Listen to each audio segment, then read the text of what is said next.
بسم اللہ الرحمن الرحیم۔ السلام علیکم ناظرین، میں ہوں آپ کا میزبان معاذ احمد اور آپ سب کو حلاوت ایمان پروگرام کی ایک نئی نشست میں ایک نئے موضوع کے ساتھ ہمیشہ کی طرح خوش آمدید کہتا ہوں۔ آج بھی ہمارے درمیان موجود ہیں مفتی میاں مبشر اقبال صاحب اور حضرت علامہ مولانا فضل داد مدنی صاحب۔ آپ صاحب، اب آپ کو پتہ ہے کہ ہماری کوشش ہوتی ہے کہ کوئی بھی موضوع ہو اس کی کسی نہ کسی اسلامک ایونٹ کے ساتھ نسبت بن جائے۔ آج یقیناً شب بارات ہے، بہت ہی بابرکت رات ہے۔ اس رات کی اہمیت کے بارے میں آپ سب احباب بخوبی آگاہ ہیں، لیکن ہماری کوشش آج یہ ہوگی اس کے فضائل، اس رات کی برکات آپ کو زیادہ بہتر انداز میں اسلامی تعلیمات، قرآن اور سنت کی روشنی میں اس رات کی اہمیت آپ تک پہنچائی جائے، اس کے فضائل آپ تک پہنچائے جائیں۔ اور آپ جانتے ہیں کہ اسلام نے چند ایسی راتوں کو بہت زیادہ اہمیت دی ہے جو ہمارے لیے نہ صرف بخشش کا ذریعہ بنتی ہیں بلکہ اس رات کی جانے والی عبادت کا ثواب عام راتوں سے کئی گنا زیادہ ہوتا ہے۔ اس میں لیلۃ القدر کی رات ہے جو رمضان المبارک میں آتی ہے، ایک شب بارات کی رات ہے جو آج کی رات ہے۔ بڑی اچھی رات اور بڑا آپ کے لیے آج موقع کہ اپنی زندگی کو تبدیل کرنے کے لیے آج کے رات کچھ ایسا کر لیں کہ آپ کی زندگی میں واضح تبدیلی نظر آئے۔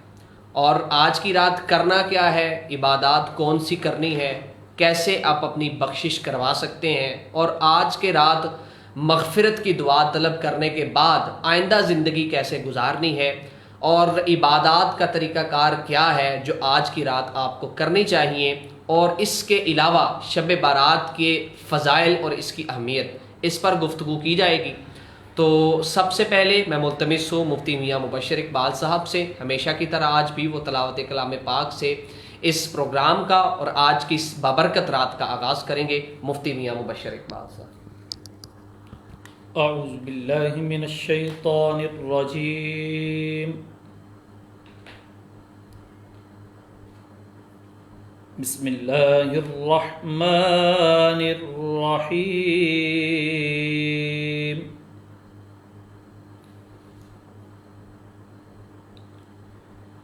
حامیم والکتاب المبین،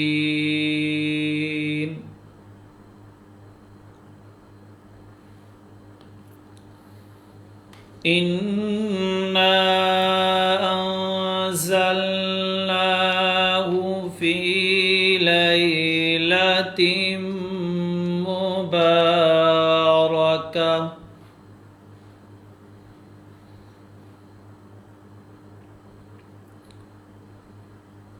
انا انزلناہ فی لیلۃ مبارکۃ، انا کنا مرسلین،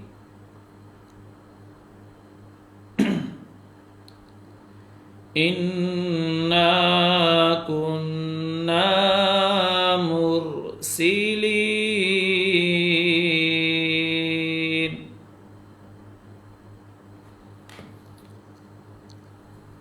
فیہا یفرق کل امر حکیم،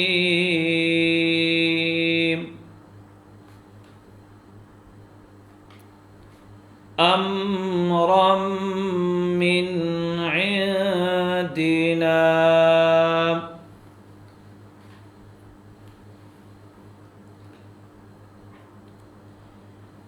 انا انزلناہ فی لیلۃ مبارکۃ، انا کنا منذرین،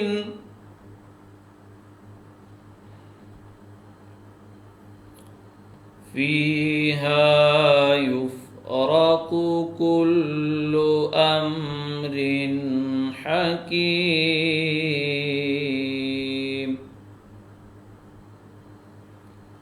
امرا من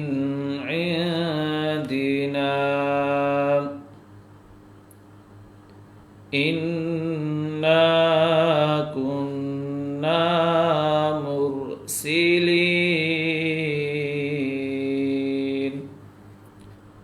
آمنت بالله صدق الله العظيم. جزاک اللہ. ماشاء اللہ جی. مفتی میاں مبشر اقبال صاحب تلاوت کلام پاک سے آج کے موضوع کا، آج کے پروگرام کا، آج کی نشست کا آغاز کر رہے تھے. شب بارات آج کا موضوع ہے. فضائل اور برکات آپ تک پہنچائے جائیں گے. اس کے علاوہ ناظرین ایک بہت ہی اہم چیز جو میں آپ کے سامنے رکھنا چاہتا ہوں وہ یہ ہے کہ ہم جو راتیں بڑے فضائل والی ہوتی ہیں، جن راتوں میں توبہ اور جن راتوں میں عبادات کے حوالے سے بڑی واعظ و نصیحت کی جاتی ہے، ان کی اہمیت تو ہماری نظر میں بڑھ جاتی ہے. لیکن اس کا قطعی طور پر مطلب یہ نہیں ہے کہ عام راتوں میں آپ نے عبادات نہیں کرنی یا عام راتوں میں آپ توبہ نہیں کر سکتے. اب آپ میں سے کئی لوگ ایسے ہوں گے مجھ سمیت کہ جو ان راتوں میں تو توبہ مغفرت کر لیتے ہیں لیکن اپنی زندگی کو تبدیل نہیں کرتے.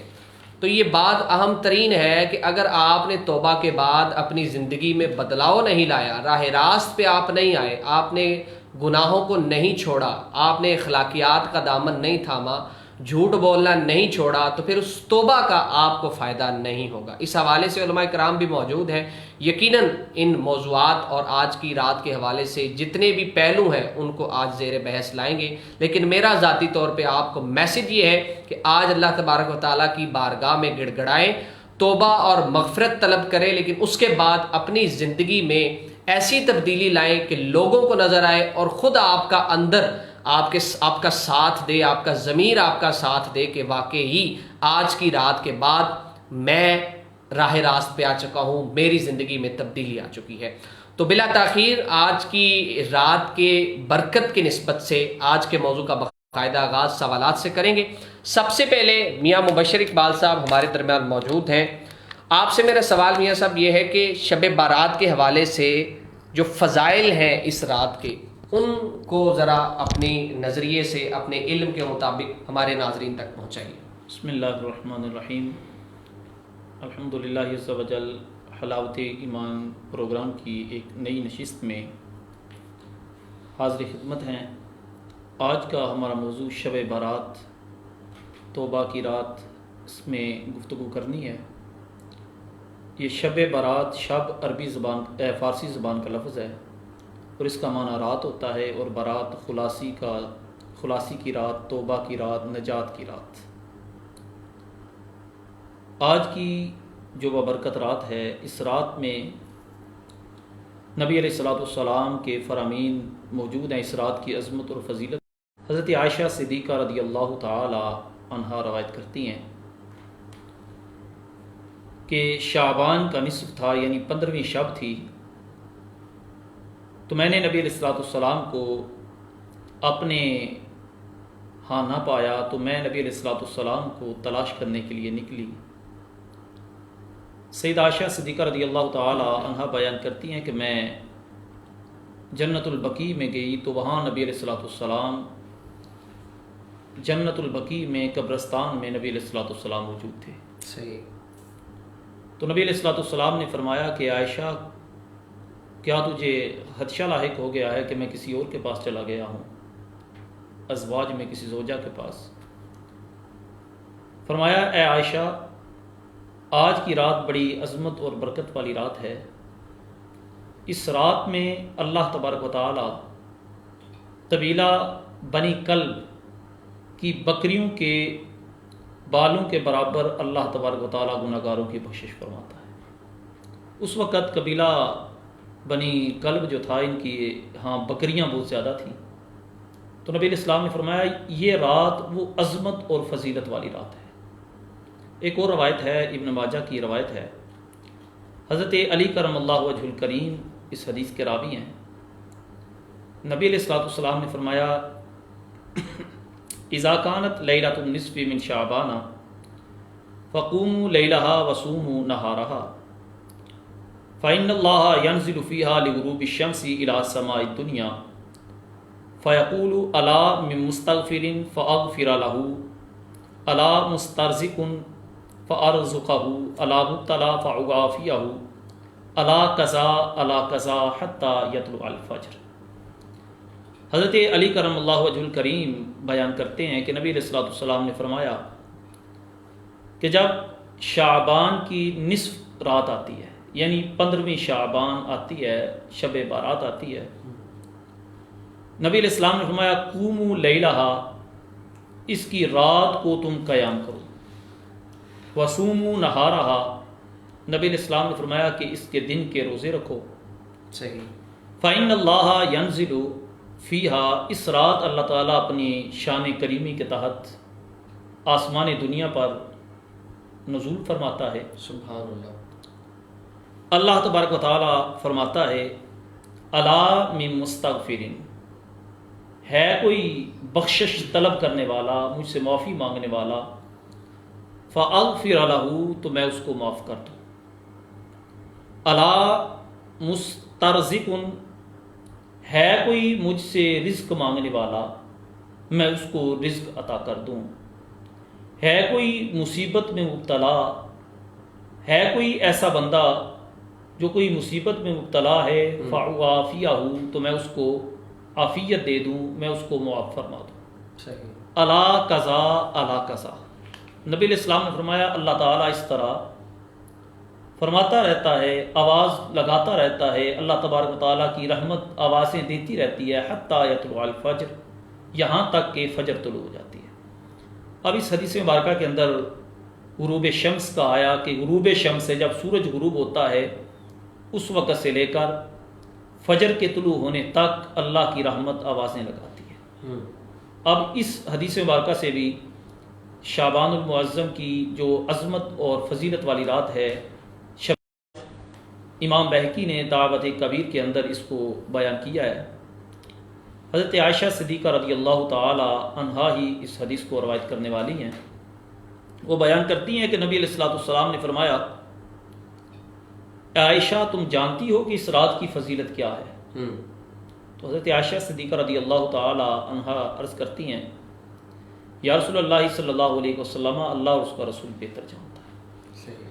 تو نبی علیہ الصلوۃ والسلام نے فرمایا، فیہا ان یکتب کل مولود بنی آدم فی ہذہ السنہ، نبی علیہ السلام نے فرمایا کہ اے عائشہ، اس رات میں ہر پیدا ہونے والا بچہ، بنی آدم کا جو بچہ ہے، اس سال میں جتنے پیدا ہوں گے ان کا نام لکھ دیا جاتا ہے۔ صحیح۔ اور نبی علیہ السلام نے فرمایا، وفیہا ان یکتب کل ہالک بنی آدم فی ہذہ السنہ، نبی علیہ السلام نے فرمایا، اے عائشہ، اس سال میں جتنے بھی اس دنیا سے جانے والے ہیں، ہلاک ہونے والے ہیں، اللہ تبارک و تعالیٰ ان کا اس سال میں، اس دن میں یہ لکھ دیتا ہے۔ اور وفیہا ترفع اعمالہم، اس رات میں بندے کے اعمال کو اٹھا دیا جاتا ہے۔ صحیح۔ تنزل ارزاقہم، اور اس رات میں بندے کے رزق، برکتیں اترتی ہیں۔ یہ وہ عظمت اور فضیلت والی رات ہے۔ صحیح۔ اب 3 روایتیں پیش کی ہیں۔ ایک امام ترمذی نے اس کو بیان کیا، جس میں حضرت عائشہ صدیقہ رضی اللہ تعالی عنہا نبی علیہ الصلوۃ والسلام کو تلاش کرنے کے لیے نکلی، تو نبی علیہ الصلوۃ والسلام جنت البقیع میں قبرستان کے اندر تشریف فرما تھے۔ صحیح۔ اب اس روایت سے ایک تو پتہ چلتا ہے کہ شعبان المعظم کی 15ویں شب کو، شب بارات کو قبرستان میں جانا مصطفیٰ کریم صلی اللہ علیہ وسلم کی سنت ہے۔ اچھا، ٹھیک۔ اس رات کو اپنے فوت شدگان کے لیے بندہ جائے، ویسے بھی قبروں کی زیارت کرنے سے آخرت کی یاد آتی ہے۔ نبی علیہ الصلوۃ والسلام کے فرامین ہے کہ قبروں کی زیارت کیا کرو، یہ قبروں کی زیارت کرنا تمہیں آخرت کی یاد دلاتا ہے۔ یہاں بڑی قابل توجہ 2 باتیں ہیں۔ قبلہ مفتی صاحب نے جو حدیثیں 2 بیان کی ہیں، پہلی جو حدیث بیان کی تھی کہ جس میں اللہ تبارک و تعالیٰ اپنی شان کے مطابق آسمانی دنیا پر نزول فرماتا ہے، اور اللہ تبارک و تعالیٰ کی طرف سے ایک منادی ندا کرتا ہے، اللہ کی رحمت بندے کو پکارتی ہے۔ ہمیں کہ غروب آفتاب سے لے کر طلوع آفتاب تک یہ ساری رات اللہ تعالیٰ کی خصوصی تجلیاں، رحمت اہل زمین پر جو ہے وہ نازل ہوتی ہیں۔ اور کتنی خوبصورت بات قبلہ مفتی صاحب نے بیان کی ہے کہ اللہ تعالیٰ کی طرف سے یہ بندے سے پوچھا جا رہا ہے کوئی مجھ سے بخشش مانگنے والا کہ میں اس کی بخشش کرتا ہوں. اب اس سے بڑی عنایت الہی کیا ہوگی کہ خود مالک کریم اپنے بندے کی بخشش کا اعلان فرما رہا ہے کہ دنیا میں لوگ اپنے اپنے انداز کے اندر زندگی بسر کر رہے ہیں اور اللہ تبارک و تعالیٰ کی رحمت اس بندے کی طرف متوجہ ہے، اور یہ اعلان بالخصوص گناہ گاروں کے لیے بے شک. ٹھیک ہے. اب اس کے باوجود ہماری بد نصیبی دیکھیں کہ اس رات کے اندر بھی ہم اپنے گناہوں میں اس رات کو گزارتے ہیں، یعنی ہماری روٹین میں کوئی تبدیلی نہیں آتی، اپنی روٹین کے مطابق جو جس انداز کے اندر راتیں گزار رہا ہے وہ اسی انداز کے اندر گزارتا جا رہا ہے. اور دوسری بات جو فرمایا یہ بھی اعلان ہوا کہ ہے کوئی رزق طلب کرنے والا کہ میں اس کو رزق دوں. آج انسان اس رزق کی تلاش کے لیے نکلتا ہے، مارے مارے پھرتا ہے، رزق نہ ہو، مال نہ ہو، دولت نہ ہو تو چوریاں کرتا ہے، ڈکیتیاں کرتا ہے، دھوکے کرتا ہے. دیکھیں کیسی عجیب بات ہے، رب فرما رہا ہے کہ کسی کو طلب ہے تو مجھ سے مانگے، اور جس کو طلب ہے وہ میٹھی نیند سویا ہوا ہے پوری رات. یہ بندے کی طرف سے، اللہ تعالیٰ کی طرف سے بندے کو یہ پیغام ہے، اللہ کی رحمت اسے بلا رہی ہے کہ رزق کی ضرورت ہے تو وہ مانگ لو، نجات کی ضرورت ہے تو وہ مانگ لو، اگر تم مصیبتوں بیماریوں میں مبتلا ہو تو وہ مانگ لو. اچھا یہ تینوں چیزیں ایسی ہیں جن کی ضرورت ہمیں ہے. کیا ہمیں گناہوں کی بخشش کی ضرورت نہیں ہے؟ ہم نے اپنی زندگی میں کتنے گناہ کیے، ہر سانس پر، ہر قدم پر، اپنی زندگی کا ہر لمحہ، ہر مرحلہ گناہ کیا. ہمیں ضرورت ہے گناہوں کی معافی کی. اللہ تبارک و تعالیٰ کو ہماری ضرورت نہیں ہے. ہمیں رزق کی ضرورت ہے کہ جس رزق کے لیے یہ جتنے بھی انسان گناہ کرتا ہے اس میں اکثر اوقات آپ نے دیکھا ہوگا مال کی طلب ہوتی ہے، رزق کی طلب ہوتی ہے. یہ رشوت ہے، یہ سود ہے، یہ جو کچھ بھی ہے، اسی طرح چوریاں، ڈکیتیاں اور اس طرح کے جتنے بھی گناہ ہیں.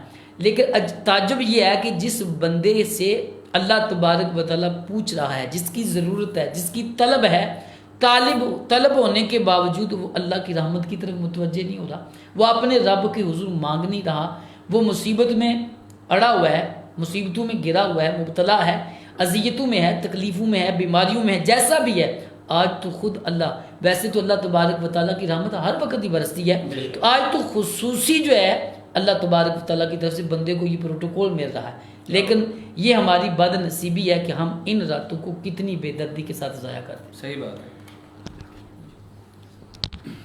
ناظرین بہت اچھی گفتگو چل رہی ہے، اور یقین جانیے انسان کے رونگٹے کھڑے ہو جاتے ہیں جب انسان یہ سوچتا ہے کہ میں نے زندگی کیسے گزاری، اور ایک سال میں ایسی رات اللہ تعالیٰ ہمیں فراہم کر رہا ہے کہ جس میں اللہ تعالیٰ خود آ کے آسمانوں پہ اور ہم سے اللہ تعالیٰ یہ طلب کرتا ہے کہ بھائی ہے کوئی اپنی بخشش طلب کرنے والا، ہے کوئی مجھ سے رزق لینے والا.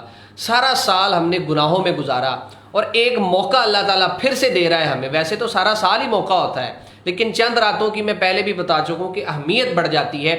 اسلامی نقطۂ نظر سے اسلام نے چند راتوں کو بڑی اہمیت دی ہے، تو ان راتوں میں سے یقیناً سب سے افضل رات یہ رات ہے کہ جہاں آپ اپنی بخشش طلب کر سکتے ہیں اور اپنے پورے سال، پوری زندگی کے گناہوں کو بخشوا سکتے ہیں، ساتھ ہی ساتھ آپ اپنی آئندہ زندگی میں تبدیلی بھی لا سکتے ہیں. اس لیے آج کی رات کا موقع، یہ ہمارا پیغام آپ کو یہی ہے کہ آج آپ کے پاس موقع ہے اپنی زندگی کو تبدیل کرنے کا.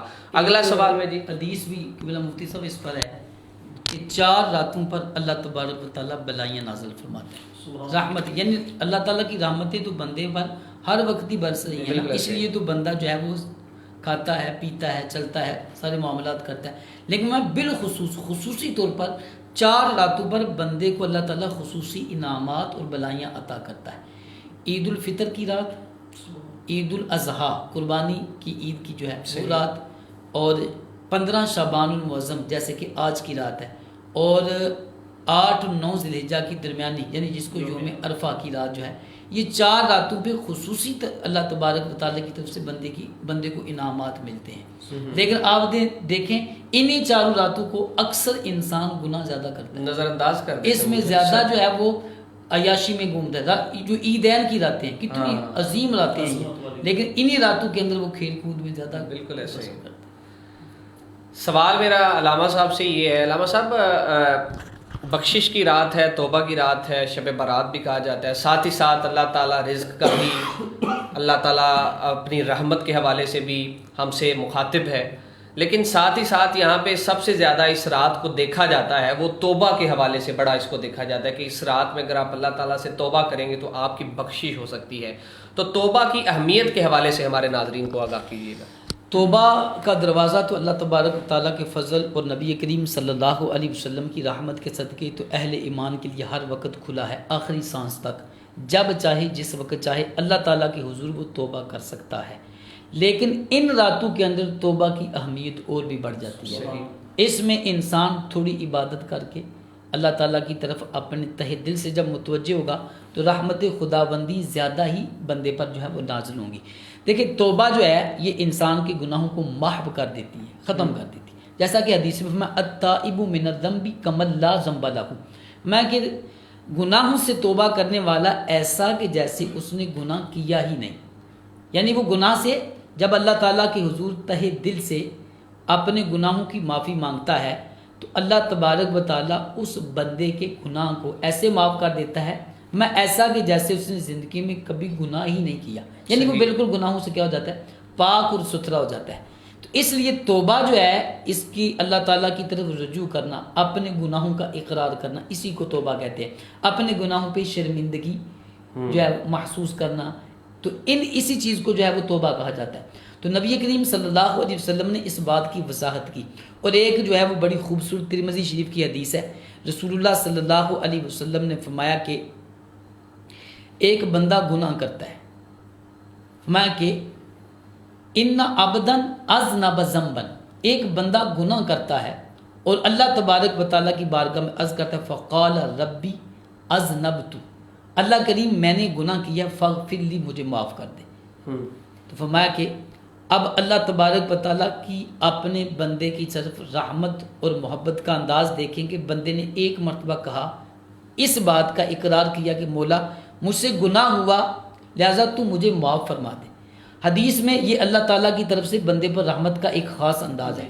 میں عالم عبدی ان لہ ربا، فرمایا کہ اللہ تعالیٰ فرماتا ہے کیا میرا بندہ جانتا ہے کہ اس کا کوئی رب ہے جو اس کے گناہوں کو معاف کرتا ہے اور اس کے گناہوں پر مواخذہ کرتا ہے. فرمایا کہ میں نے اپنے بندے کو معاف کر دیا.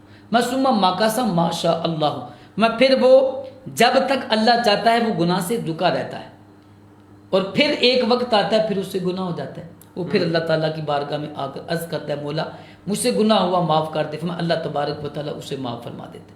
پھر اس سے گناہ ہوتا ہے، اللہ تبارک و تعالیٰ کی بارگاہ میں پھر وہ آ کر عرض کرتا ہے اللہ کریم مجھ سے گناہ ہوا مجھے معاف کر دے. اللہ تعالیٰ معاف کر. میں بار بار اس سے گناہ ہوتا ہے اور اللہ کے حضور وہ آ جاتا ہے اور اللہ تبارک و تعالیٰ اس بندے کو معاف فرما دے.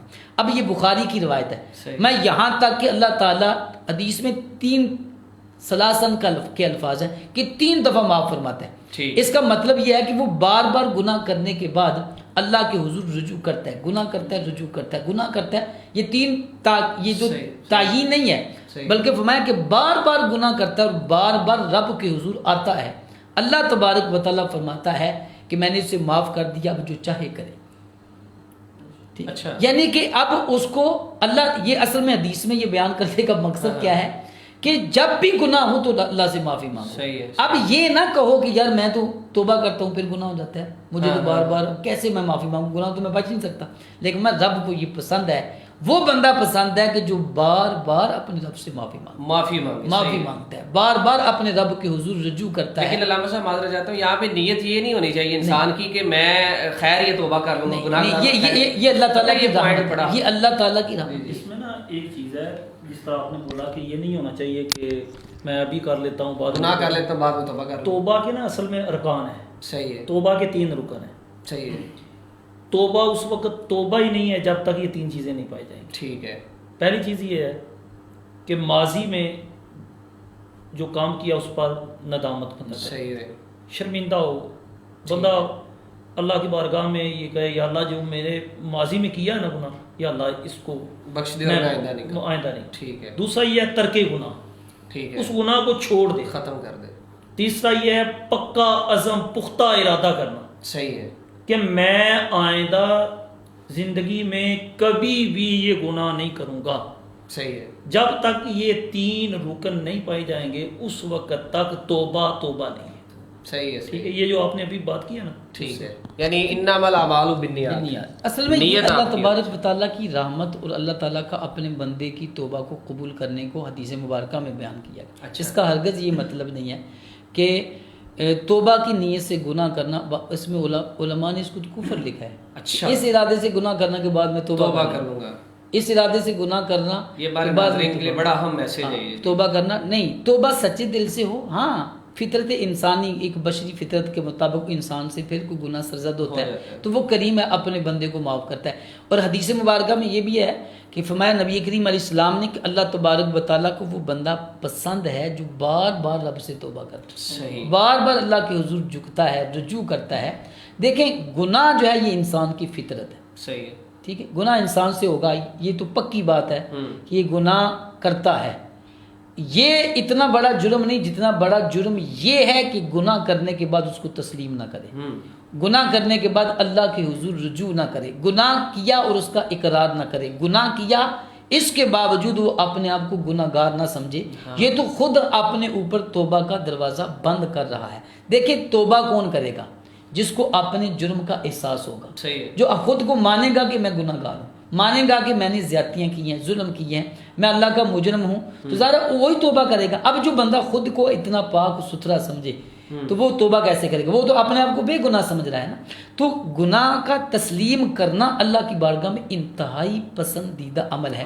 آج عصر کے وقت میں مفتی صاحب سے ایک حدیث شیئر کر رہا تھا کہ نبی کریم علیہ السلام نے فرمایا، اللہ تبارک و تعالیٰ فرماتا ہے میرے بندے جب تک تو مجھ سے مانگتا رہے گا اور میری بارگاہ میں گناہ سے رجوع کرتا رہے گا تو میں تجھے معاف کر دوں گا، چاہے جتنے بھی گناہ ہوں، اچھا، جتنے بھی الا معافیک، میں تجھ پر جتنے بھی گناہوں کا بوجھ ہوگا نا، جب تک تو مجھ سے سوال کرتا رہے گا میں تیرے گناہوں کو معاف کرتا رہوں گا۔ لیکن ہمارے ہاں مسئلہ یہ ہے کہ ہم اپنے گناہ کا اقرار ہی نہیں کرتے، ہم اپنے آپ کو مجرم ہی نہیں سمجھتے، ہم اپنے آپ کو پاک ستھرا سمجھتے ہیں۔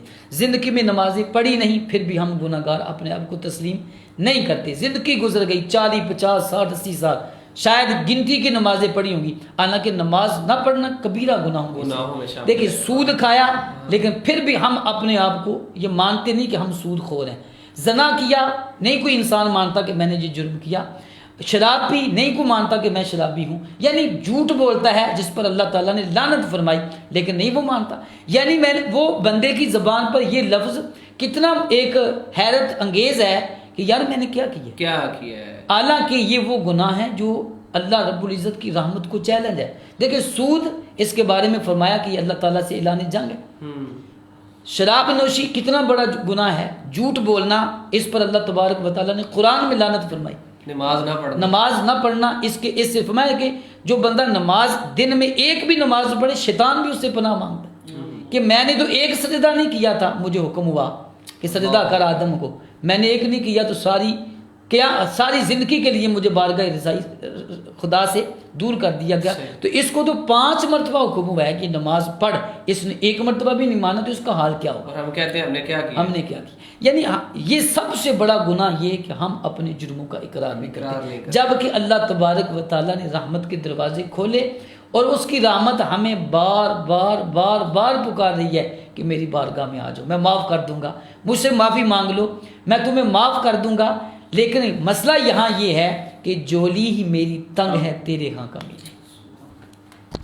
ناظرین موضوع جو ہے وہ بڑا زبردست انداز میں آگے بڑھ رہا ہے اور کافی جذباتی باتیں، اور علامہ صاحب کی جانب سے یہ جو جذباتی باتیں ہیں وہ بنتی ہیں کیونکہ ہم سے زیادہ انہوں نے دنیا دیکھی ہے، انہوں نے دنیا پھری ہے، اور اسلام میں جن چیزوں کی سب سے زیادہ اہمیت، نماز، سود نہ کھانا، جھوٹ نہ بولنا، ظلم زیادتی نہ کرنا، اور ان کا ہمارے معاشرے میں بہت زیادہ استعمال ہو رہا ہے، ان گناہوں کا، ان چیزوں کا جن سے ہمیں منع کیا گیا ہے ان کا استعمال ہو رہا ہے۔ تو پھر ایک درد دل رکھنے والے انسان کے اندر سے جب بات نکلتی ہے کہ خدا را اللہ تبارک و تعالیٰ نے آپ کے لیے یہ پیغام دیا ہے، اس پیغام کو سنیں اور اس طرف آ جائیں۔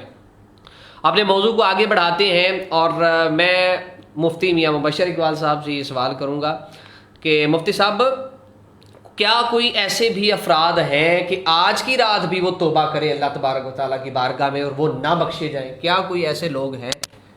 بسم اللہ الرحمن الرحیم۔ یہ تفسیر کبیر کے اندر، تفسیر جمل کے اندر، تفسیر سراج منیر کے اندر، تفسیر کشاف کے اندر، اس کے علاوہ کئی تفاسیر ہیں جن کے اندر یہ موجود ہے۔ نبی علیہ الصلوۃ والسلام نے فرمایا کہ ان اللہ یغفر لجمیع المسلمین بین حاض لیلہ تھی۔ نبی علیہ الصلوۃ والسلام نے فرمایا کہ بے شک اللہ تعالیٰ تمام مسلمانوں کو بین تلک اللیلہ تھی، اس رات کو تمام مسلمانوں کو اللہ تبارک و تعالیٰ بخش دیتا ہے صحیح، اگر رب کی بارگاہ میں رجوع کریں۔ چند ایسے ہیں، فرمایا الا لکاہن، مگر نجومی جو ہے اس کو اللہ تبارک و تعالیٰ نہیں بخشتا، او ساحر یا جادوگر، ٹھیک ہے، او مشاحن یا چغل خور، صحیح، او مدمن خمر یا شراب کا عادی، شراب پینے والا، صحیح، یا او عاقب للوالدین یا والدین کا نافرمان، فرمان، ٹھیک ہے، او مصر علی الزنا یا زنا پر اصرار کرنے والا، زنا کرنے والا۔ یہ نبی علیہ الصلوۃ والسلام کا فرمان ہے صحیح، کہ اس رات ان کی بھی بخشش نہیں ہوتی۔ اب یہ دیکھیں، پہلا یہ جو فرمایا کہ کاہن، جادوگر، ہاں، چغل خور، والدین کا نافرمان، زنا کرنے والا، شراب کا عادی، یہ اس حدیث کے اندر ہے۔ اور بھی روایات کے اندر آتا ہے، جس طرح یہ ہے کہ تکبر سے اپنی ٹخنوں کو نیچے رکھنے والا، ٹخنوں سے نیچے، شلوار کو نیچے رکھنے والا، ٹھیک ہے۔ اس کے علاوہ دھوکہ دینے والا، سود کھانے والا۔ اور یہ جو حدیث کے اندر آیا ہے، یہ نبی علیہ الصلوۃ والسلام نے فرمایا کہ ان کی اس رات بھی بخشش نہیں ہوتی۔ یہاں صحیح، ایک بات میں عرض کروں کہ یہاں جو حدیث مبارکہ کے اندر ان لوگوں کی بخشش کا استثناء کیا ہے، حالانکہ قبلہ مفتی صاحب نے غالباً یہ حدیث بیان کی ہے کہ اللہ تبارک و تعالیٰ کی رحمتیں اس انداز میں برستی ہیں کہ قبیلہ بنی کلب کی بکریوں کے بالوں کے برابر اللہ تعالیٰ گناہ گاروں کی بخشش فرماتا ہے۔ اور یہاں بھی تعین نہیں ہے، یہاں بھی کثرت، کیونکہ قبیلہ بنی کلب کی بکریاں عرب کے اندر سب سے زیادہ تھیں۔ اب بکری کے کتنے بال ہوتے ہیں، یہاں کثرت کی طرف، یعنی اللہ تعالیٰ کی رحمت اتنی برستی ہے کہ بخشش کے خزانے کھل جاتے ہیں۔ لیکن ان 6 افراد کا جو ذکر حدیث مبارکہ میں بیان فرمایا بطور وعید کے کہ ان کی بخشش نہیں ہوگی۔ اب اس میں تھوڑی سی ہم توجہ کریں تو ہمیں بات سمجھ میں آ جائے گی کہ یہاں جن لوگوں کا ذکر کیا ان گناہوں کا تعلق حقوق العباد کے ساتھ ہے۔ اچھا، قابل توجہ جو بات، ٹھیک ہے، یعنی زنا اس کا تعلق حقوق العبد کے ساتھ ہے۔ صحیح ہے، اسی طرح کیا کہتے ہیں، چغلی کرنا حقوق العبد کے ساتھ ہے۔ صحیح ہے، کاہن، جادوگر جو ظلم و زیادتیاں کرتا صحیح ہے، ہے، یہ بھی اس کا تعلق، کالے جادو کرتے ہیں، کالے گھروں کے جادو گھر تباہ کرتے ہیں۔ تو اس کا مطلب یہ ہے کہ والدین کی نافرمانی حقوق العباد میں آ گیا۔ جب تک یہ ان سے معافی نہ مانگ لیں، اچھا، اور یہ سچے دل سے معاف نہ کر دیں تو اللہ تعالیٰ کی صحیح، طرف سے صحیح، بخشش صحیح۔ نہیں ہوگی، ٹھیک ہے۔ جن کے خلاف گناہ کر رہے ہیں، جن کی دل آزاریاں، جن کی ٹھیک، عزتوں کو پامال کیا، جن کے ہاں، گھروں کے لیے تباہی کے سوچا، اپنے دلوں میں بغض رکھا، حسد کیا، اناد کیا، نافرمانیاں کی، ان کی دل آزاریاں کی، ان سے جب تک وہ معافی نہیں مانگے گا اس وقت تک اتنی بڑی رحمت کے برسنے کے باوجود، اتنی بخششوں کے خزانے ملنے کے باوجود، یہ ایسے لوگ ہیں کہ جن کا گناہ اتنا بڑا کہ اللہ کے حضور ان کی بخشش نہیں ہوگی۔ لہٰذا اس کے لیے ضروری ہے کہ ان سے معافی مانگیں۔ اگر کسی نے کسی کی چغلی کی ہے، غیبت کی ہے، ماں باپ کی نافرمانی کی ہے، اور کیا کہتے ہیں کسی کے ساتھ زنا کیا ہے، یہ جتنے بھی ظلم کیے ان سے معافی مانگے اور سچے دل سے معافی مانگے تو اللہ کی رحمت سے امید ہے صحیح، کہ وہ اللہ تعالیٰ بخش دے گا۔ یہاں جو اصل میں نفی فرمائی اس کا جو ہے نا وہ غالباً مطلب اس کا یہی بنتا ہے، حقوق العباد۔ یعنی یہ اس میں یہ ہے کہ آپ نے ضروری یہ چیز تو دوسرے نمبر پہ آئے گی کہ آپ نے گناہ چھوڑنا ہے۔ پہلے نمبر پہ جس کے خلاف آپ نے گناہ کیا آپ نے اس سے بخشش مانگنی ہے، تو پھر آپ آج کی رات توبہ کریں تو اللہ تعالیٰ آپ کو بخش سکتے ہیں۔ تو ناظرین، آپ کے لیے یہ بڑا اہم میسج ہے، اور کیونکہ میں ایک دنیا دار سا شخص ہوں، تقریباً ہر طرح کی محفل میں میرا اٹھنا بیٹھنا ہے، تو میں اس چیز کو سمجھ سکتا ہوں کہ بہت سے لوگ ایسے ہیں کہ وہ توبہ بھی کرتے ہیں اور اس طرح کے گناہوں میں وہ مبتلا ہوتے ہیں. ان کے لیے یہ پیغام ہے کہ آپ اگر ان 6 گناہوں میں مبتلا ہیں، اللہ نہ کرے کہ آپ ہوں، لیکن اگر آپ ہیں تو پہلے آپ نے ان 6 گناہوں کے حوالے سے جس کے خلاف آپ نے گناہ کیے، مثلا والدین کی نافرمانی آپ نے کی ہے، تو کتنا آسان حل ہے. اگر اللہ تعالیٰ آپ کے والدین کو صحت دے، اگر وہ حیات ہیں تو آپ ان کے پاس ابھی جائیں، آج ہی جائیں، ان سے بخشش طلب کریں، اس کے بعد اللہ کی بارگاہ میں آئیں اور اس گناہ سے جو آپ کر رہے ہیں اسے اگر توبہ کریں. والدین دنیا سے چلے بھی جائیں اچھا، پھر بھی اس کا جو ہے نا راستہ موجود ہے. اچھا جی، کہ ماں باپ کے مزار پر جائیں ٹھیک ہے، اور ان سے معافی مانگیں، ان کی روح کو ایصال ثواب کریں، صحیح، قرآن پاک پڑھیں، درود پاک پڑھیں، ذکر کریں. تو اللہ کی رحمت سے امید ہے کہ ماں باپ کا فرما بردار بندوں میں اس کا شمار ہوگا اور ماں باپ اسے معاف کر دیں گے. صحیح. اور ایک بات بھی میں ایک اور بھی توجہ دلانا چاہوں گا کہ آج کل ہمارا نا یہ معافی مانگنے کا انداز بھی ایک رسمی ہے. ایک میسج واٹس ایپ پہ کر دیا. ہاں، وہ میں سوال وہ کرنا تھا آپ سے کہ جو میسج یہ واٹس ایپ، دیکھیں اب یہ کیسے ہو سکتا ہے کہ ایک بندے کی عزت کو کسی نے پامال کیا، کسی کے ساتھ ظلم کیا، کسی کے ساتھ دغا کیا، یعنی کہ اس کو انتہائی اذیت و تکلیف دی، اور میرے ایک چھوٹے سے میسج پر اس کی معافی ہو جائے گی؟ نہیں، معافی مانگنی ہے، اس کے پاس جائیں اس کے کہ تاکہ وہ محسوس کرے کہ اس کو شرمندگی. یعنی یہ نہ ہو کہ آپ نے سب سے معافی مانگ لی، کہ جنرل آپ واٹس ایپ کے سب کو سلیکٹ کرتے ہیں اور ایک میسج فارورڈ کرتے ہیں. معافی گناہ کی نوعیت کے اعتبار سے ہے نا، انفرادی طور پر اس شخص سے معافی مانگیں تاکہ وہ معاف کر دے. ہاں اگر کوئی میسج پر بھی معاف کر دیتا ہے تو یہ اللہ تبارک بالکل ایسے ہی ہے، مہربانی ہے. لیکن عام طور پہ دیکھا لیکن جو آپ نے بات کی ہے نا رسم بنی ہوئی ہے، وہ رسم یقیناً کریں، یہی رسم بنی ہوئی ہے کہ ایک میسج فرض کریں آپ نے مجھے میسج فارورڈ کیا ہے، میں نے آگے سے یہ نہیں دیکھا کس کو کرنا ہے، میں نے بس ایویں فارورڈ کر دیا. ایک بندے کے یہ رسم جو ہے وہ دبا گیا، کوئی ہاں جی اس کا اتنا مال جو ہے اس کا دبا گیا، یا اس کے ساتھ اس نے کچھ اتنا بڑا ظلم کیا، تو کیا میرے وہ میسج سے مجھے معافی؟ بالکل. اور ویسے بھی اگلے بندے نے اگر معافی دی نہیں ہے تو پھر معافی تو نہیں ہوگی نا، اگلے بندے نے صرف میسج پڑھا ہے. تو بہرحال جی موضوع جو ہے وہ انتہائی اہم ہے آج کا، اور شب بارات کے حوالے سے ہم گفتگو کر رہے ہیں. اگلا سوال میرا بڑا امپورٹنٹ ہے کیونکہ ہماری ترجیحات بدلتی جا رہی ہیں ان راتوں کے حوالے سے بھی. چند لوگ تو وہ ہیں جو اس رات میں عبادت کو نظر انداز کر دیتے ہیں، گناہوں میں مبتلا ہو جاتے ہیں.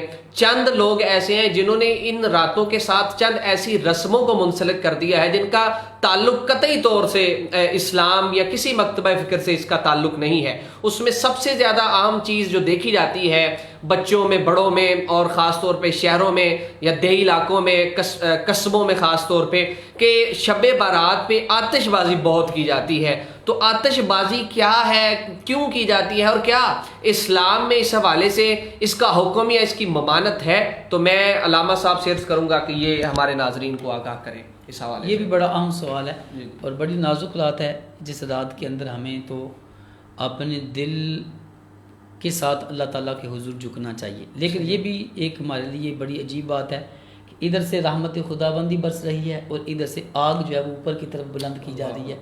یعنی کہ یہ کیسا عجیب انسان ہے کہ اس کو اس رات کی اہمیت نہیں. بنیت الطالبین میں شیخ عبد القادر جیلانی رحمۃ اللہ علیہ حضور غوث پاک نے بڑی خوبصورت بات فرمایا کہ اس رات میں دیکھیں کتنے لوگ ایسے کہ جو دنیا کے اندر عیاشی کر رہے ہیں اور ان کے کفن دھل کر تیار ہیں، ان کی قبریں کھد چکی ہیں، ان کے لیے موت کا فیصلہ ہو چکا. وہ اپنے ان تمام تر نازک فیصلوں سے بے خبر ہونے کے باوجود وہ اس دنیا کے اندر جو ہے وہ کیا کر رہا ہے. بچہ، بڑا، بوڑھا، چھوٹا، جوان، جو بھی ہے اور جو بھی اس کے اندر معاون اور مددگار ہوگا وہ بھی اس گناہ میں دکاندار جو ہوتے ہیں جی برابر کے وہ شریک ہوں گے. اب دیکھیں ایک طرف اللہ کی رحمت برس رہی ہے، مجھے نہیں پتا کہ میرے بارے میں تقدیر مشیت خداوندی میں کیا فیصلہ ہوا، تقدیر میں کیا فیصلہ ہوا کہ اس سال مرنے والوں کے فیصلے ہوتے ہیں، رزق دیا جاتا ہے، حج کرنے والوں کے فیصلے ہوتے ہیں. جب مجھے نہیں پتا تو کیسا عجیب ہوں کہ مجھے تو چاہیے کہ اللہ کے حضور گڑ گڑاتا روتا کہ اللہ کریم مجھے معاف کر دے. لیکن اس کے باوجود ہماری قوم جو ہے وہ اس دن کو بطور جشن کے منا رہی ہوتی ہے، کیونکہ آتش بازی یہ کھیل کود ہے، یہ لہو و لعب ہے، یہ تسکین قلب جو ہے اس کا ذریعہ ہم اس کو سمجھتے ہیں، حالانکہ ہے نہیں لیکن سمجھتے ہیں، یعنی کہ بطور شغل کے یہ سارے کام ہوتے ہیں، حالانکہ آتش بازی حرام ہے. اس کے بارے میں مفتی احمد یارحان نعیمی رحمۃ اللہ علیہ نے لکھا کہ اس کا جو موجد ہے، جس نے آغاز کیا، وہ نمرود تھا. کہ جب ابراہیم خلیل اللہ علیہ الصلوۃ والسلام کو آگ میں ڈالا گیا تو آگ ٹھنڈی ہو گئی، گلزار ہو گئی، تو پھر وہ آگ کی جو ہے وہ بنا کر کیا کہتے ہیں اس کو، تو وہ اس میں پھینکتا تھا آگ کو دوبارہ جلانے کے لیے. یہ ایجاد جو ہے وہ نمرود کی ہے. تو پھر یہ نمرود کی ایجاد کا یہ سلسلہ نار بنا کر وہ پھینکتا تھا تاکہ آگ دوبارہ جل جائے. یعنی جیسے ماچس کا مسالہ سا ہوتا ہے، اس کو آگ پہ پھینکے تو آگ بھڑک جاتی ہے. یہ نار ہمارے یہاں بھی یہ لوگ کرتے ہیں ساری عجیب و غریب قسم کے پٹاخے. اور پھر دیکھیں اس میں ایک گناہ نہیں کئی گناہ ہیں. ایک تو یہ خود ناجائز ہے نا، حرام، پھر اس میں مال کا ضیاع ہے.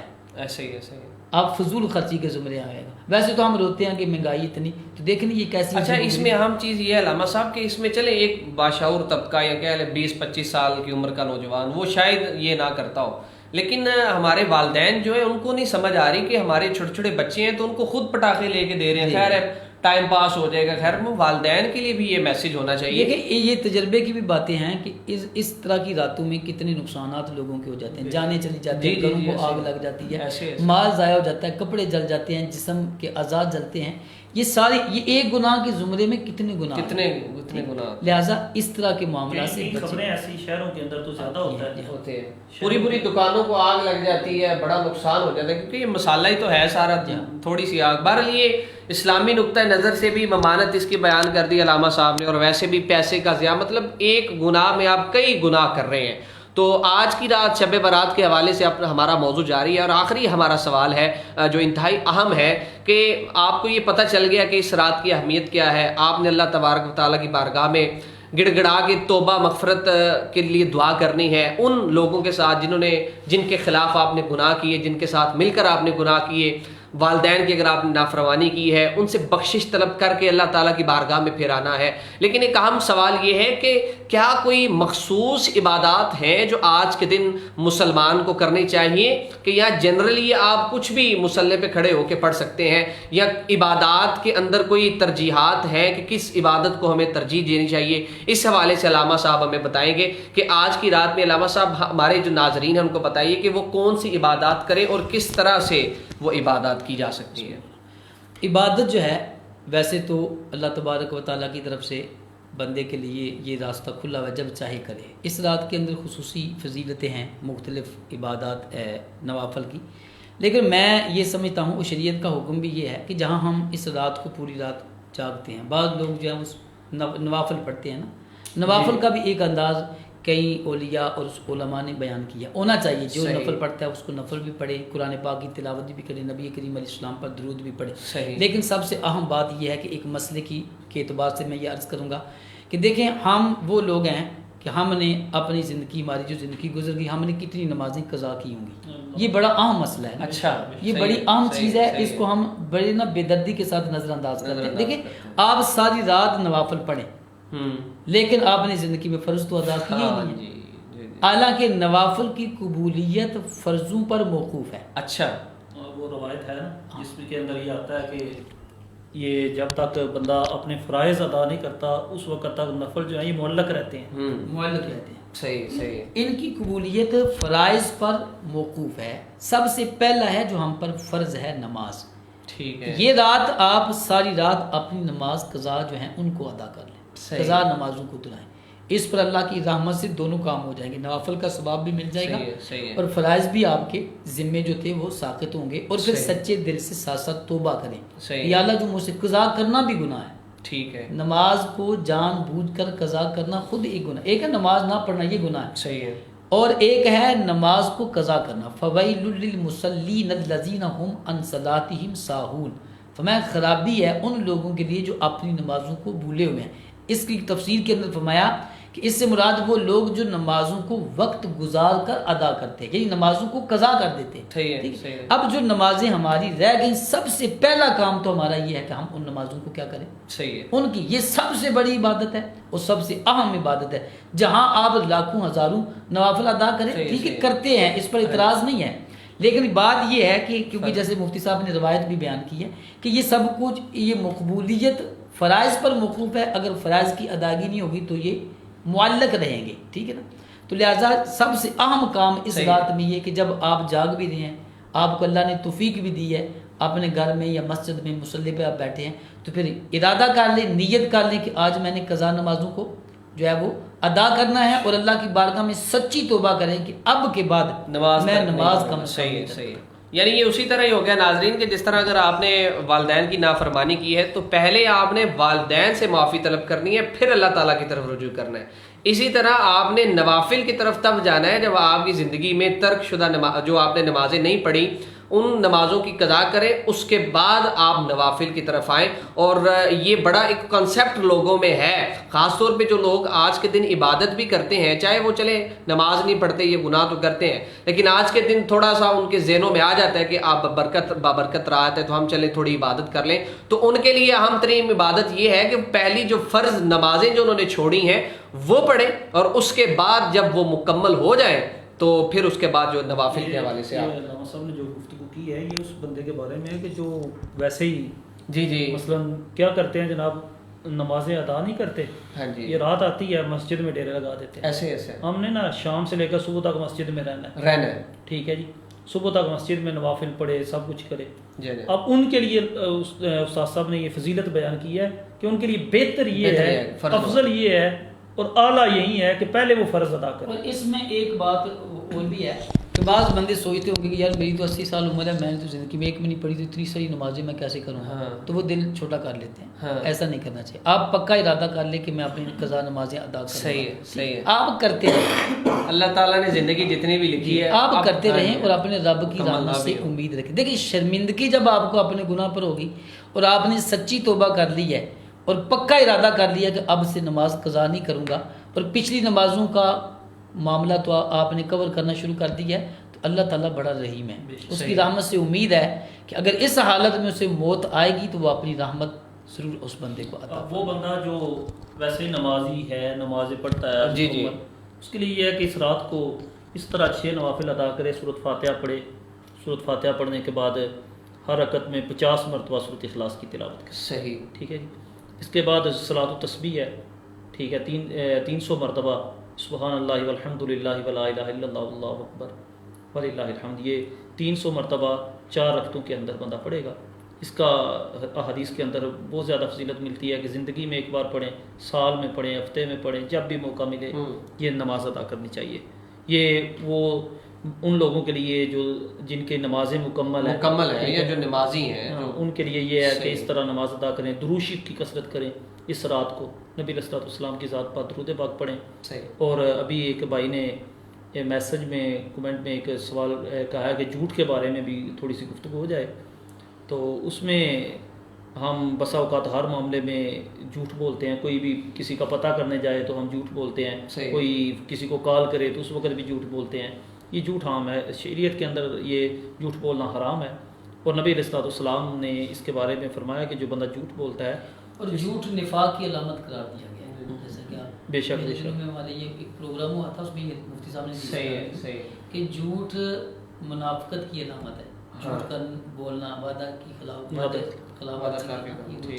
اب جھوٹ کے بارے میں نبی علیہ الصلوۃ والسلام کا فرمان ہے، اس کا مفہوم ہے کہ نبی علیہ الصلوۃ والسلام نے فرمایا جو بندہ جھوٹ بولتا ہے، یہ جھوٹ کی وجہ سے رحمت کا فرشتہ اس سے 1 میل دور چلا جاتا ہے، تو اس لیے ہمیں ہر معاملے میں جھوٹ سے بچنا چاہیے، ٹھیک ہے، جب جھوٹ سے بچیں گے، یہ گناہ سے بچیں گے تو پھر ہم نیکیوں کی طرف راغب ہوں گے، ہمارا نماز میں دل لگے گا، ہر وہ کام کریں گے جو اللہ اس کے رسول کی رضا کا سبب۔ سبحان اللہ جی، ماشاءاللہ بہت آج کا ایک اچھا پروگرام، اور میں سمجھتا ہوں کہ اصلاحی اعتبار سے ہمارا یہ سب سے بہترین پروگرام ہوگا، اور ہماری کوشش یہی رہی ہے کہ آپ کو نہ صرف اس رات کی اہمیت بلکہ آپ کی زندگی کا جو اصل مقصد ہے اس کی طرف بھی آپ کو راغب کیا جائے، اللہ تعالیٰ کی عبادت کرنا، حقوق العباد ادا کرنا، اور آج کی رات اللہ تعالیٰ سے بخشش طلب کرنا۔ اور وہ جو بات تھی کہ 6 ایسے گناہ گار جو آج کی رات بھی بخشے نہ جائیں گے، وہ بات بڑی زیادہ اہم ہے، جو میرے لیے یقین جانے ایک نئی بات ہے، اور آپ لوگوں کے لیے بھی یقیناً نئی بات ہوگی، تو اس چیز کی اہمیت بڑھ جاتی ہے کہ آپ پہلے ان لوگوں سے بخشش طلب کریں جن کے خلاف آپ نے گناہ کیا ہے، پھر آپ اللہ تعالیٰ کی بارگاہ میں آ کے اللہ تعالیٰ سے بخشش طلب کریں۔ اور اس کے بعد ایک اور بات آخر میں جو علامہ صاحب نے کی کہ آج کی رات آپ اپنی زندگی میں وہ نمازیں جو آپ نے چھوڑی ہیں ان کی قضا ادا کریں. یہ ان نوافل سے بہتر ہوں گے جو آپ آج کی رات ادا کریں گے. آپ کی زندگی میں نمازیں جو آپ نے نہیں پڑھی ان کی قضا کریں اور اس کے بعد نوافل کی طرف آئیں. تو جی یہ نا ناظرین کی طرف سے بار بار یہ دعا کے لیے کہا جا رہا ہے، تو مفتی صاحب سے نہیں آپ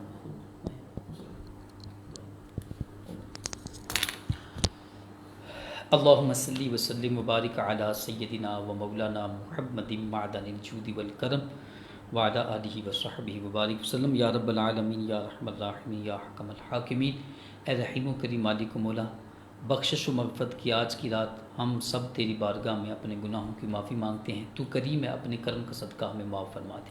ہم اپنے جرموں کا اقرار کرتے ہیں، تسلیم کرتے ہیں کہ زندگی میں ہم نے بہت سارے گناہ کیے، قدم قدم پر خطائیں کی، ہمارے جسم کا ایک ایک عضو گناہ کرتا رہا. تو کریم ہے، تیری طرف سے رحمت کے دروازے کھلے ہیں، تیری طرف سے اعلان ہے تیری رحمت کا. اپنی اس رحمت واسعہ کا صدقہ ہم سب کی بخشش و مغفرت فرما دے. اللہ کریم بخشش کے ساتھ تیری بارگاہ میں التجا کرتے ہیں کہ جتنے بھی ناظرین نے دعا کا کہا، اللہ کریم ان کی نیک حاجات کو پورا فرما، ان کے گھروں میں خیر و برکت نازل فرما. ہم تیرے رزق کے طلبگار ہیں مولا کریم، تو خیر الرازقین ہے، اپنی رحمت کا صدقہ ہمیں رزق واسع عطا فرما. اللہ کریم ہمیں بیماریوں سے نجات عطا فرما. اے رب کریم اپنی رحمت کا صدقہ پوری امت محمد پر رحم و کرم فرما، پوری امت کی عزت جان مال کی حفاظت فرما، ان کے گھروں میں خیر و برکت نازل فرما. صلی اللہ تعالی علی حبیبہ محمد وآلہ وصحبہ اجمعین برحمتہ. اجازت چاہتے ہیں ناظرین آپ سے، انشاءاللہ اگلے ہفتے ایک نئے موضوع کے ساتھ آپ سے گفتگو ہوگی، ملاقات ہوگی. ہمیں دیجیے اجازت. اللہ حافظ.